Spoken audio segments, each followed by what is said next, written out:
30 लोग, एक खौफनाक तूफान। रस्सी पकड़ो, हम डूब रहे हैं। लहरें बहुत ऊंची हैं, हम नहीं बचेंगे।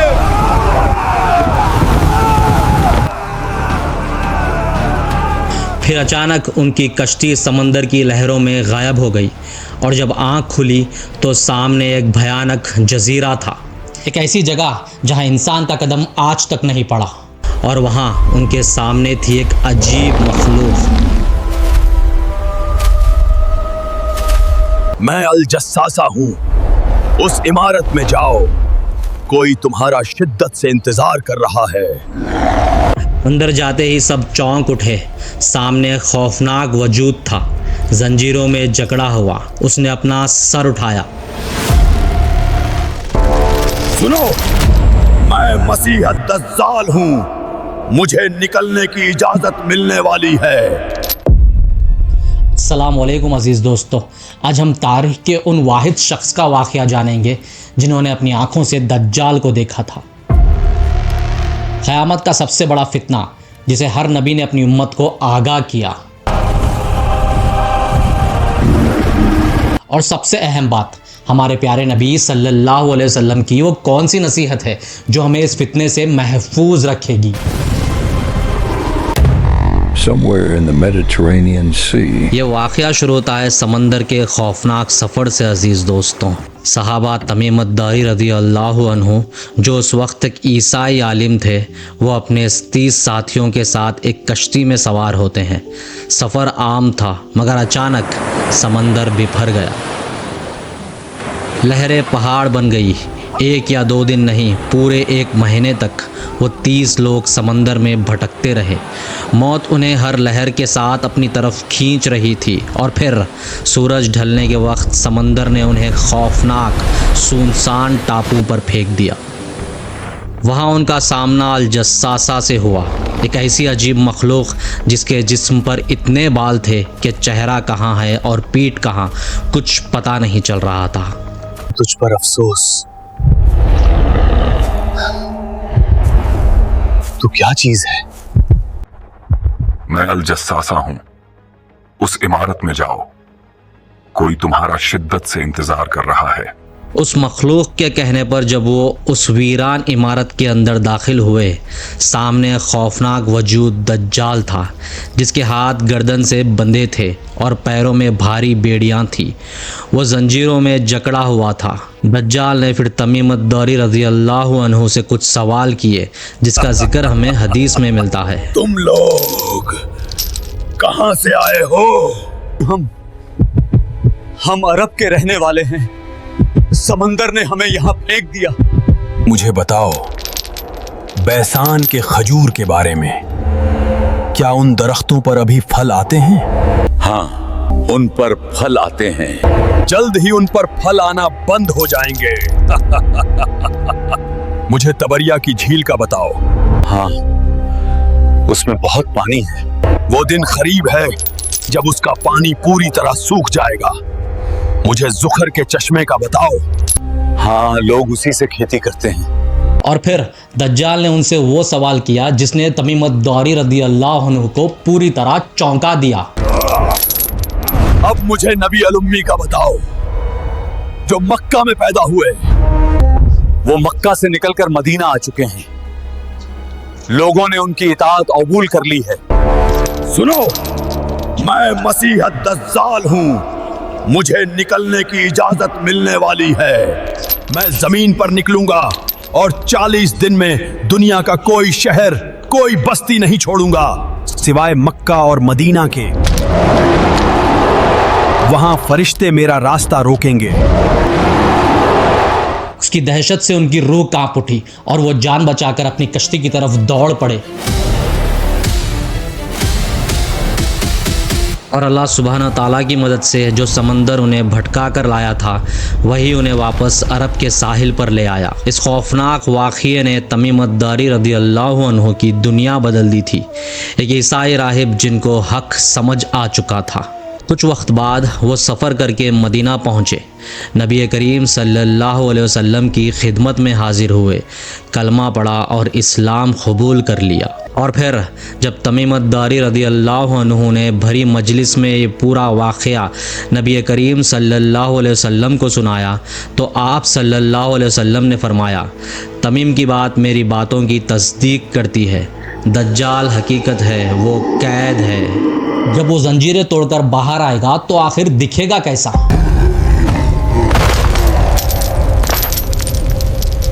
नबी करीम सल्लल्लाहु अलैहि वसल्लम ने हमें अंधेरे में नहीं छोड़ा, उन्होंने दज्जाल का एक एक फितना साफ बयान कर दिया।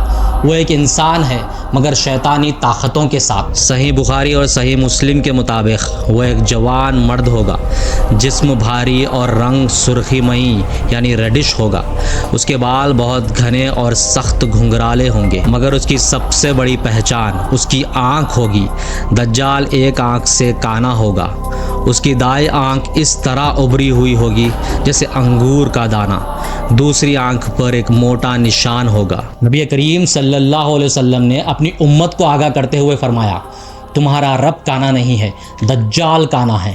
और आखिरी पहचान अजीज़ दोस्तों उसके माथे पर होगी, उसकी दोनों आँखों के ठीक दरमियान साफ लफ्ज़ों में लिखा होगा काफिर। हर सच्चा मोमिन उस लफ्ज़ को पढ़ पाएगा, यह अल्लाह की तरफ से एक खुली निशानी होगी।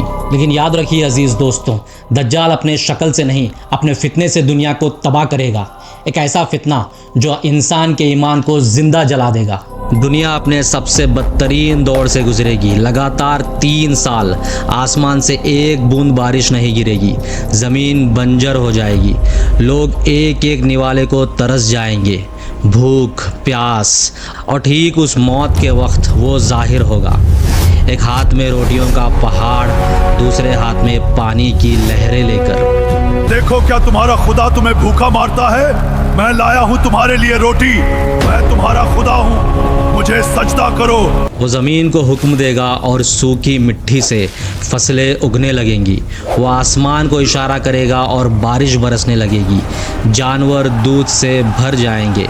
भूखे प्यासे और कमज़ोर ईमान वाले लोग उसके पीछे दौड़ पड़ेंगे। मगर उसका सबसे बड़ा धोखा अभी बाकी था। वो एक नौजवान को पकड़ेगा।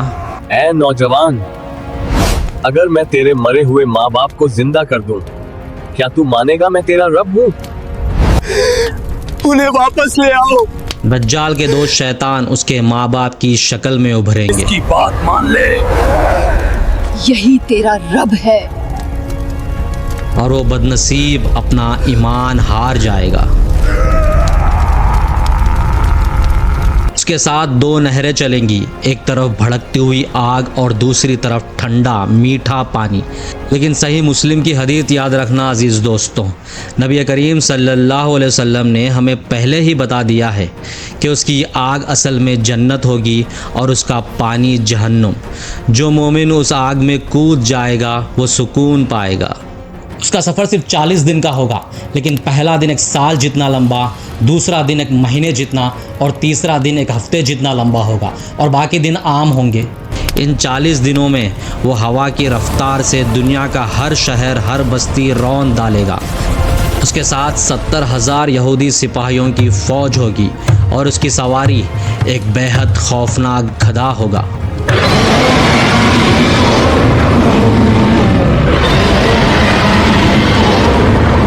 वो मक्का और मदीना में घुसना चाहेगा, मगर फरिश्ते तलवार लिए उसे भगा देंगे। उनसे में पागल होकर वो आखिरी बार अपना रुख बदलेगा दमिश्क की तरफ, जिसे आज हम सीरिया का कैपिटल दमस्कस कहते हैं। मगर उसे नहीं पता होगा कि वहाँ आसमान से उसकी मौत उतरने वाली है।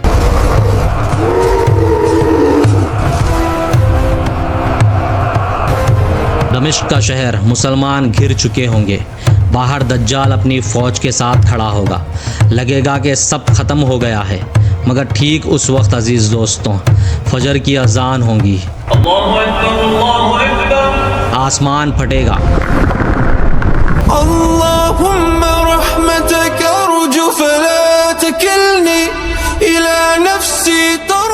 सही मुस्लिम के मुताबिक शहर की मशरिक़ी तरफ मौजूद एक सफ़ेद मीनार पर 2 फरिश्तों के पंखों पर हाथ रखे एक नूरानी हस्ती नज़ूल फरमाएगी। उनके बालों से पानी के खतरे मोतियों की तरह चमक कर गिर रहे होंगे।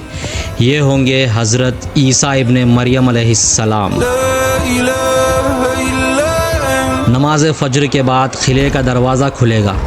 बाहर खुदाई का दावा करने वाला दज्जाल खड़ा होगा, मगर जैसे ही दज्जाल की कानी आँख हज़रत ईसा अलैहिस्सलाम की तरफ उठेगी, उसका पूरा गुरूर चकनाचूर हो जाएगा। नबी करीम सल्लल्लाहु अलैहि वसल्लम ने फरमाया, दज्जाल उन्हें देखकर ऐसे पिघल जाएगा जैसे पानी में नमक घुल जाता है। दुनिया को डराने वाला खुद मौत से भागेगा। अपनी जान बचाने के लिए वो फ़लस्तीन के शहर लुत की तरफ दौड़ेगा। हज़रत ईसा अलैहिस्सलाम उसका पीछा करेंगे। लुत के दरवाज़े पर हज़रत ईसा अलैहिस्सलाम उसे दबोच लेंगे, अपना नेज़ा हवा में बुलंद करेंगे और उस झूठे खुदा के सीने के पार कर देंगे। दज्जाल मारा जाएगा। हज़रत ईसा अलैहिस्सलाम उसका खून उसके नेज़े पर लोगों को दिखाएंगे ताकि दुनिया देख ले खुदा कभी नहीं मरता, और ये जो मरा पड़ा है ये सिर्फ़ एक झूठा इंसान था। दज्जाल का फितना हमेशा के लिए दफन हो जाएगा। दज्जाल तो वहाँ मारा जाएगा अजीज़ दोस्तों, मगर आज का सबसे अहम सवाल, अगर आज वो हमारे दरवाज़े पर खड़ा हो जाए तो हम क्या चुनेंगे, उसकी दी हुई रोटी या हमारा ईमान? उस खौफनाक फितने से ना हमारी दौलत हमें बचा पाएगी, ना हमारी ताकत, बचाएगा तो सिर्फ हमारा ईमान। अज़ीज़ दोस्तों, नबी करीम सल्लल्लाहु अलैहि वसल्लम ने दज्जाल का जिक्र हमें डराने के लिए नहीं बल्कि हमारा ईमान मजबूत करने के लिए किया है। हमें एक ऐसी ढाल अता की है जिसे दज्जाल का कोई धोखा नहीं तोड़ सकता। सही मुस्लिम के मुताबिक नबी करीम सल्लल्लाहु अलैहि वसल्लम ने फरमाया, जो शख्स सूरह कहाफ की पहली 10 आयतें याद कर लेगा वह दज्जाल के फितने से महफूज कर दिया जाएगा। ये सिर्फ आयतें नहीं, ये मोमिन की ढाल है। सूरह काफ हमें सिखाती है कि जब पूरी दुनिया फितने और धोखे में डूब जाए तो हक पर अकेले कैसे खड़ा रहना है। जंजीरें तो अभी लगी हुई है अजीज़ दोस्तों, मगर एक दिन टूट जाएंगी। क्या हम तैयार हैं? अजीज़ दोस्तों, सूरह कहाफ की तिलावत ज़रूर किया कीजिए। अल्लाह हम सबको दज्जाल के फितने से महफूज रखे, आमीन। हमारी इस वीडियो को शेयर ज़रूर कीजिए और हमारे चैनल को सब्सक्राइब ज़रूर कीजिए। फिर मुलाकात होगी ऐसी ही एक और ईमान अफरोज़ दास्तान के साथ। तब तक के लिए जज़ाकल्लाहु खैरन। अस्सलामु अलैकुम।